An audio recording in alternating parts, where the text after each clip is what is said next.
आज से 41 साल पहले की बात है। हमारे देश के राजस्थान के दौसा डिस्ट्रिक्ट में मौजूद बंडीकुई शहर में देवेंद्र कुमार शर्मा नाम के एक डॉक्टर अपने क्लिनिक में बैठा करते थे। एरिया के लोग गंभीर से गंभीर बीमारियों के इलाज के लिए अगर किसी डॉक्टर के पास जाया करते थे तो डॉक्टर देवेंद्र कुमार शर्मा था।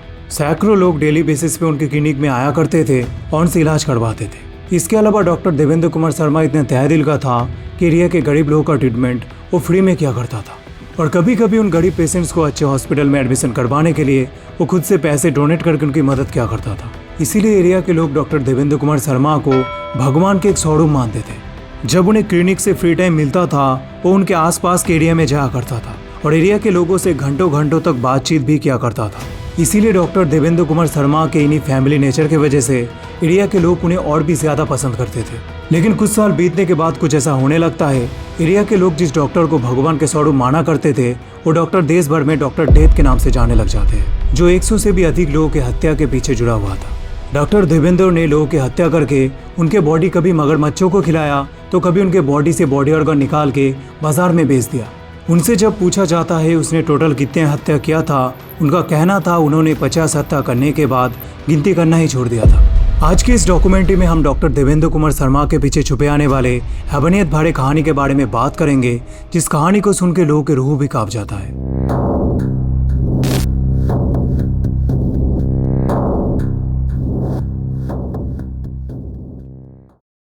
(1958) उत्तर प्रदेश के अलीगढ़ डिस्ट्रिक्ट के छर्रा विलेज में देवेंद्र कुमार शर्मा का जन्म होता है।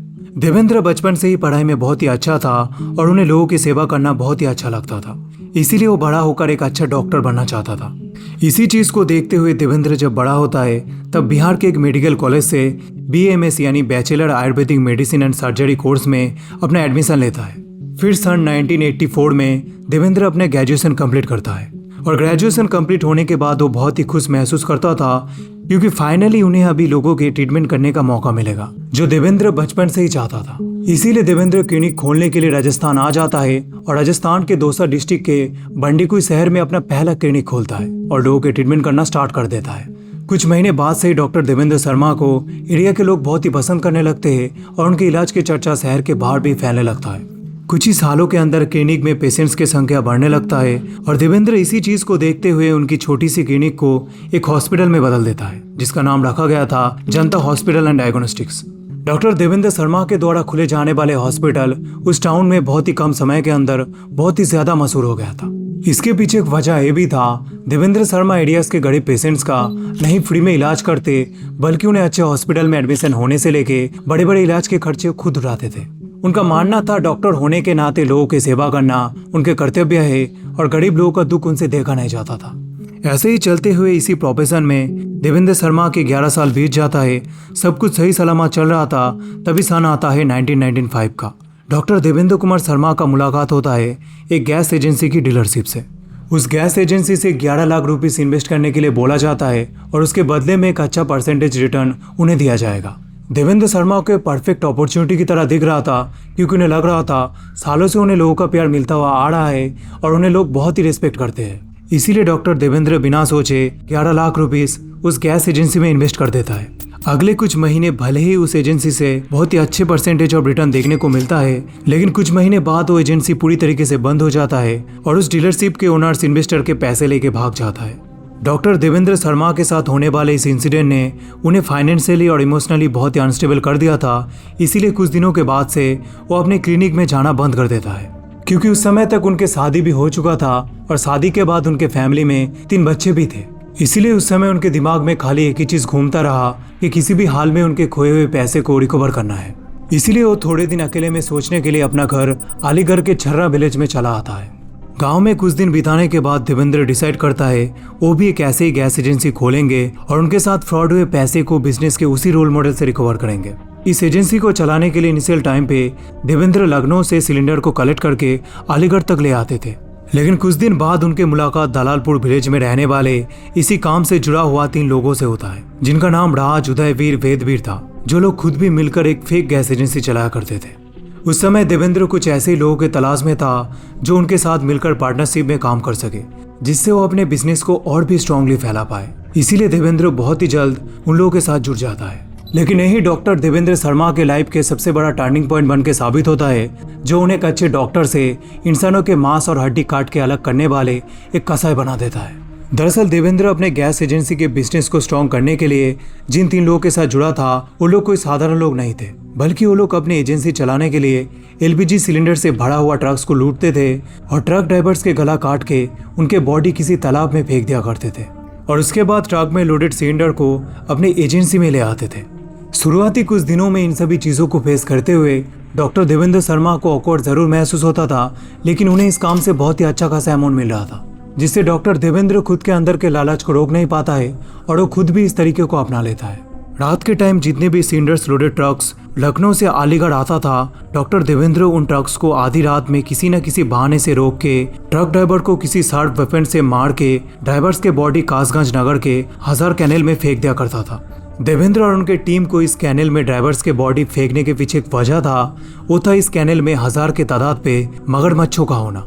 जब देवेंद्र और उनके साथी उन ट्रक ड्राइवर्स के बॉडी उस हजार कैनेल में फेंक देते थे, तब उस कैनेल के अंदर मौजूद मगरमच्छ उन बॉडीज को खा जाते थे, जिससे पुलिस कभी भी उन बॉडीज तक पहुंच नहीं पाते थे। ड्राइवर्स के बॉडी को फेंकने के बाद बचा हुआ ट्रक को देवेंद्र और उनके टीम अपने साथ गैस एजेंसी में ले आया करते थे और गैस सिलेंडर को ट्रकों से अनलोड करके उस ट्रक को या फिर उस ट्रक के एक एक पार्ट्स को किसी कबाड़ियों की दुकान में बेच दिया करते थे। देवेंद्र शर्मा को इस घिनौनी क्राइम को अंजाम देते हुए करीब 2 साल बीत जाता है, लेकिन अभी तक उन्हें कभी भी ऐसा नहीं लगा था इस क्राइम के दुनिया से अभी बाहर आ जाना चाहिए। जिस क्राइम को उसने अपने खोए हुए पैसे को रिकवर करने के लिए शुरू किया था, वो क्राइम अभी उनका प्यास बन चुका था, जो लोगों के खूनों से बुझा करता था। फिर साल आता है 1997 का, जब देवेंद्र शर्मा के ऊपर पहली बार पुलिस स्टेशन में केस दर्ज किया जाता है इलीगली गैस एजेंसी चलाने के लिए। इस एलिगेशन के ऊपर पुलिस उन्हें अरेस्ट करते हैं और उन्हें पहली बार प्रिजन के अंदर रखा जाता है, लेकिन कुछ हफ्तों तक इन्वेस्टिगेशन के बाद कोई भी प्रूफ ना मिलने के कारण पुलिस उन्हें छोड़ देता है और देवेंद्र शर्मा फिर से आजाद हो जाता है। प्रिजन से लौटने के बाद देवेंद्र कुछ दिन शांत होकर बैठे रहते हैं और वापस अपने क्राइम दुनिया में लौट जाता है। फिर से वो अपने फेक एजेंसी चालू करता है, लेकिन इस बार उन्हें एजेंसी ना चाहते हुए भी बंद करना पड़ता है, क्योंकि देवेंद्र जिस एरिया से ट्रक को लूटा करते थे उस एरिया में पुलिस का पहरा बढ़ चुका था, जिससे ट्रक्स को लूट पाना बहुत ही ज्यादा मुश्किल काम हो रहा था। लेकिन इसके बावजूद भी देवेंद्र शर्मा चुप नहीं बैठे रहते। इस बार उनके मुलाकात होता है डॉक्टर अमित कुमार से, जो हरियाणा के गुरुग्राम शहर में इलीगली किडनी ट्रांसप्लांट के धंधा किया करते थे। देवेंद्र शर्मा उनसे मिलते हैं और उनके साथ उनके बिजनेस में भी इन्वॉल्व हो जाता है। उस टाइम देवेंद्र शर्मा का माइंडसेट कुछ इस प्रकार का हो चुका था कि वो पैसे के लिए कुछ भी करने के लिए तैयार था और लोगों की हत्या करना ये तो उनके लिए बहुत ही आम बात था। इसीलिए देवेंद्र शर्मा इस क्राइम के साथ जुड़ने में एक बार भी नहीं सोचते। देवेंद्र किडनी ट्रांसप्लांट करने के लिए अलीगढ़, दिल्ली, गुड़गांव, जयपुर, राजस्थान, फरीदाबाद जैसे बड़े बड़े शहरों को चुनते हैं और उन शहरों में अमित कुमार के साथ इलीगली किडनी ट्रांसप्लांट सर्जरी करना चालू कर देता है। उस समय देवेंद्र इस काम के लिए पेशेंट्स के पास से करीब 5 से 7 लाख रुपए चार्ज किया करते थे। इन्वेस्टिगेशन रिपोर्ट के अनुसार देवेंद्र ने उस दौरान टोटल 125 से भी ज्यादा इलीगली किडनी ट्रांसप्लांट किया था और कुछ साल बाद देवेंद्र शर्मा को इस काम से भी मन नहीं भरता है और वो और भी ज्यादा प्रॉफिट कमाने के बारे में सोचता है। इसी लालच में वो डिसाइड करते हैं रास्ते में चलने वाले टैक्सी ड्राइवर्स की हत्या करके उनकी किडनी को पेशेंट्स के बॉडी में ट्रांसप्लांट करेंगे, जिससे उन्हें और भी ज्यादा फायदा होगा और उन्हें उनके साथी अमित कुमार के ऊपर डिपेंड नहीं रहना पड़ेगा।